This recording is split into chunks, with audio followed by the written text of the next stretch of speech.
Boa noite, pessoal. Boa noite. Meu nome é Paulo César.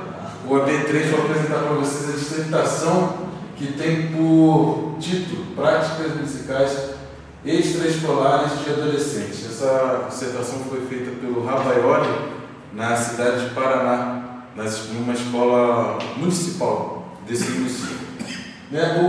Esse tema ele foi feito com base na realidade que estamos vivendo. A importância de se aprender música na escola e fora da escola. Os questionamentos também dele, o autor, e alguns que eu também coloquei, foi por que estudar música, quais são os seus benefícios, por quê? Aí tem alunos que perguntam, por que eu tenho que estudar música? O que isso vai melhorar para mim? O que eu vou ganhar com isso? Todos podem aprender música, se todos podem ou não, porque tem gente que acha que não consegue estudar música.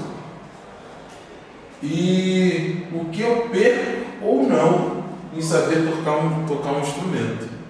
Porque tem gente que fala, por que tem que saber um instrumento? O que isso vai ajudar para mim? Na minha mente, no meu estudo?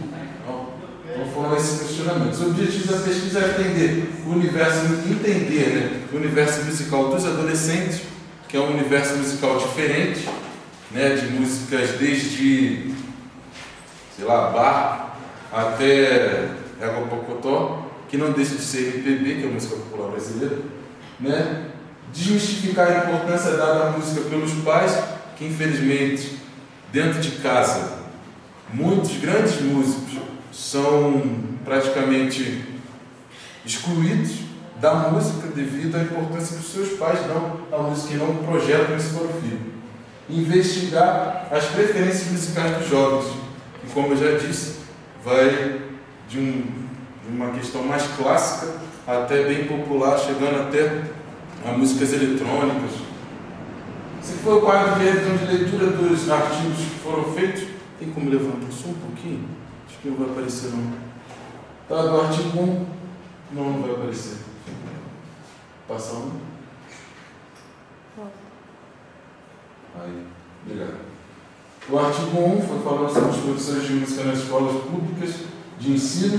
O 2, o professor como fator condicionante na preparação da educação profissional em música.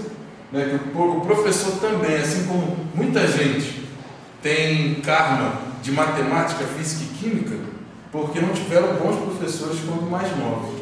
E o professor de música também é o fator principal no que o aluno vai receber da música e como ele vai levar a música para frente.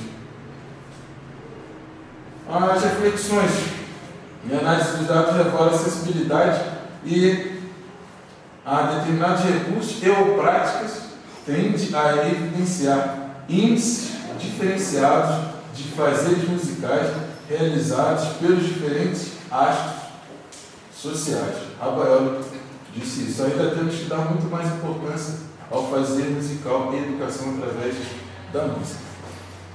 Gente, muito obrigado, São Paulo.